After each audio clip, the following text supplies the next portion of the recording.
Welcome to Civils Online, your affordable personal coach. This is part of Civils Exam Current Affairs series, and this is your daily dose of current affairs. And this is for the date Thursday, 18 February 2016. So, reading complete newspaper can be hectic and time consuming. So, every day we will cover one or two topics, which is called as topic of interest, which is discussed in detail with case in point and important terms, so it will give you exactly what you need to focus upon for civils preparation. So coming to today's topic of interest, the defense minister said private sector will build fighter jets, that too in India. So this brings into the focus the defense industry, indigenization, private sector, and FTA. Let's see the status of defense sector in India, the need for indigenization, the role of private sector and FDI in this process. So what is the case in point? Before that, let's see the background, like what is the India's defense sector's position at present. So India has the third largest armed forces in the world in terms of active personnel. India has gained the title of being the largest importer of arms and has surpassed China. But this is not to be proud of because China now became one of the largest exporters of arms. Okay, so India ranks 8th globally in the military spending. India's spending on defense sector is expected to exceed $100 billion over the next few years. Let's see what are the trends in global defense industry. So India's defense spending even being influenced by the global defense trends worldwide, whether to increase the spendings or to decrease to protect the national security interests. So the Cold War saw an upward trend in military demand, followed by a reverse trend in the post-Cold War era. Military expenditure again witnessed upward trend since 1999, and this is likely to continue in future. So with procurement budgets increasing, new opportunities are expected for the defense industry as well. So India's and global defense expenditure is going to increase in future. So on these lines, let's see what is the history of defense sector in India. So India's defense sector can be divided into three stages. The first, that is from independence till 1962, till Indo-China War of 1962. Till this time, all the defense needs were met through overseas procurements, that is through imports. From 1962 to mid 1980s, that is the second stage. Here, after the disastrous experience of 1962 Indo-China War, India has realized the need for building the domestic production through licensed production. So this is not complete domestic, indigenous production, but it is through licensed production. The third stage is from mid 1980s, which not only saw procurement from these foreign countries, but also initiation of a number of indigenous R&D projects. This is the initiation of actual indigenization, where India has invested in research and development for these defense projects. But in this process, the country's defense aspirations are actually stifled by some of the international regimes like Wassenaar Arrangement, Australia Group, Nuclear Suppliers Group, Missile Technology Control Regime, and many more which stopped India's aspiring defense programs. And also India's defense sector's history is also marred by corruption, like Indian government had to cancel the Augusta Westland VVIP chopper deal, which is among many other corruption scams like Bofors scandal, HDW submarine deal, Scorpion submarine scam, etc. So in the 21st century, uh, what is the Indian defense industry look like? So the importance of civil military interaction to attain near self-reliance in defense production was realized, and this period saw changes at institutional and organizational levels. So what we have to make note in this 21st century's Indian defense industry policy, the major shift in policy was allowing 100% private sector participation. So private sector is fully invited into defense sector. And coming to FDI, Initially, 26% was allowed, and later 49% of foreign direct investment is allowed in defense industrial sector. And beyond 49% is also allowed, but based on few approvals, and it's on case-to-case basis. So okay, so now we realize that it's the future of Indian defense industrial sector is on private sector and FDI. So let's see what are the advantages. Yeah, it will enable the government to get best in technology, human resource, and capital. Definitely yes. And indigenous firms will get an impetus. Their capabilities will be enhanced, and India can become self-sufficient in the defense sector. Our dependence on imports will decrease, thus saving the rupee from depreciation and saving the valuable foreign exchange. In fact, many countries actually witnessed progress after allowing FDI and private sector. And importantly, the role of middlemen will be eliminated, and as a result, the scope for corruption will reduce, if not completely eliminated. Disadvantages.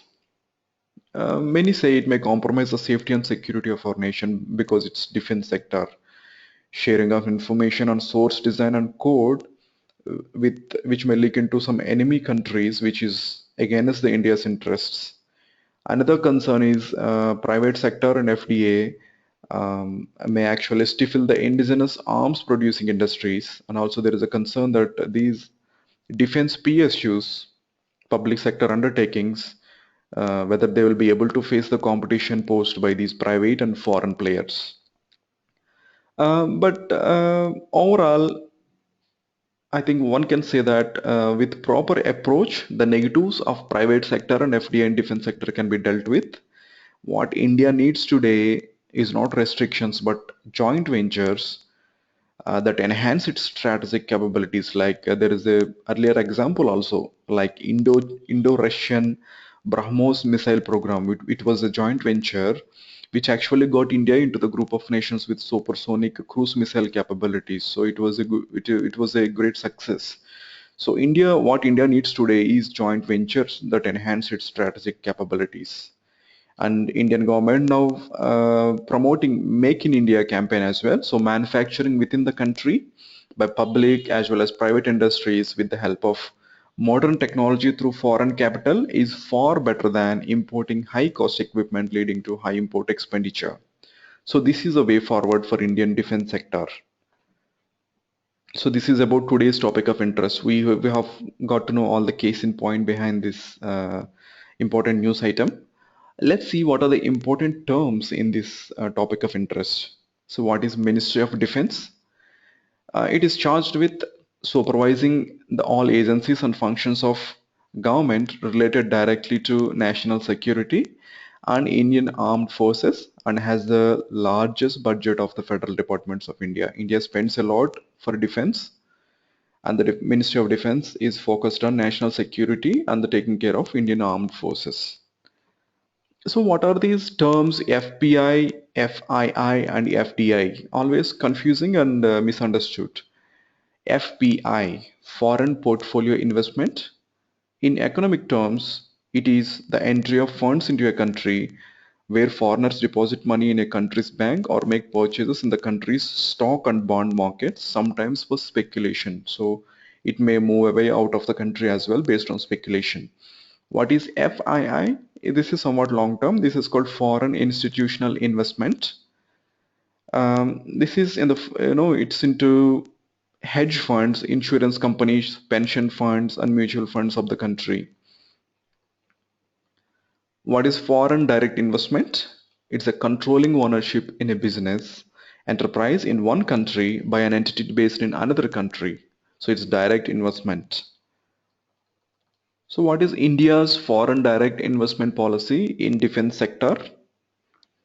So as said earlier, 49% of investment is allowed under automatic route. Above 49%, it's on case-to-case basis by the approvals of FIPB. And if investments by FPIs and FIIs are also permitted, and defense industry is subject to industrial licenses under Industries Act 1951. The requirement of single largest Indian ownership of 51% of equity is also removed. lock-in period of 3 years is also done away with. FDI in the defense sector is subjected to other few security conditions. So what is Foreign Investment Promotion Board? It's an agency of India which will consider and recommend FDI which does not come under automatic route. It provides a single window clearance for proposals on FDI in India. So what is Wassenaar Arrangement? The complete name is Wassenaar Arrangement for Export Controls for Conventional Arms and Dual-Use Goods and Technologies. It's a multilateral export control regime. So it was established, it says it's for regional and international security and stability, but this has stifled India in getting the required technology from the leading countries. What is Australia Group? An informal group of countries now joined by European Union as well, European Commission as well, and it was established in 1985 after the use of chemical weapons by Iraq war in 1984.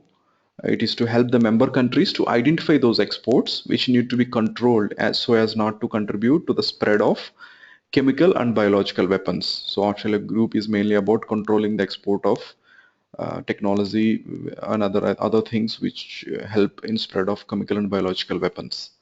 What is Nuclear Suppliers Group?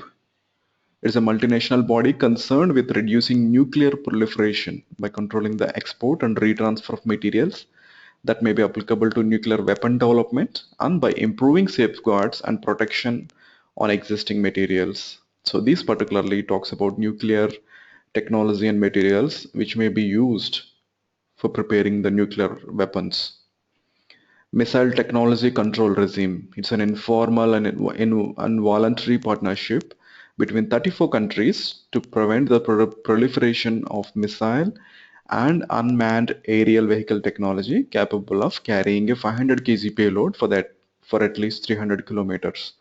So this is basically to control the missile technology proliferation to various countries. So this is about today's topic of interest. It's a bit lengthy, but it's good to know all these facts about the issue. So we will get a clarity that India's defense sector needs a lot of funds and technology to protect the national security, and the investments are going to increase, the budget allocations are going to increase, and India is embracing the private sector and FDI to reach its goal of indigenization. So with few parameters, India will be able to successfully see the involvement of private sector and FDI in its defense sector and will achieve the goal of indigenization. Coming to other news items of importance, Amir Khan to spearhead water conservation drive in Maharashtra, petrol and diesel price cut by few paise, cabinet recommends lifting of president's rule in Arunachal Pradesh, and government clears proposal for gravitational wave detector project. For SIMI, Students Islamic Movement of India fugitives nabbed in Orissa, probe may shed more light on the Bangalore terrorist attacks. Jammu and Kashmir needs a government as soon as possible. A company called Ringing Bells smartphone to cost only raise rupees 251. And coming to international news items, many people killed in blast near Turkish parliament in Ankara. China sends missiles to Udi Island in the disputed Parasil Chain in South China Sea. So this is your daily dose of current affairs. You can also attend free online Civils Foundation course, February 2016 batch. Class timings are Monday to Friday, every evening, 7 p.m. to 8 p.m. All you need is a computer with internet to join these sessions. These sessions will be practical and real time, and it's a virtual classroom experience. You can visit www.civilsonline2016.blogspot.in for login information to these classes, and also if you want to talk to us, you can contact us at the below contact details. And also please subscribe to Civils Online YouTube channel for civils preparation videos and current affairs videos. And we are going to upload all the NCERT lessons which are required for civils preparation one by one as the classes go on. so that one don't need to rely on coaching centers. To subscribe to this YouTube channel, just simply type Civils Online in YouTube or click on this link to subscribe. So this is Civils Online. Happy learning. Thank you.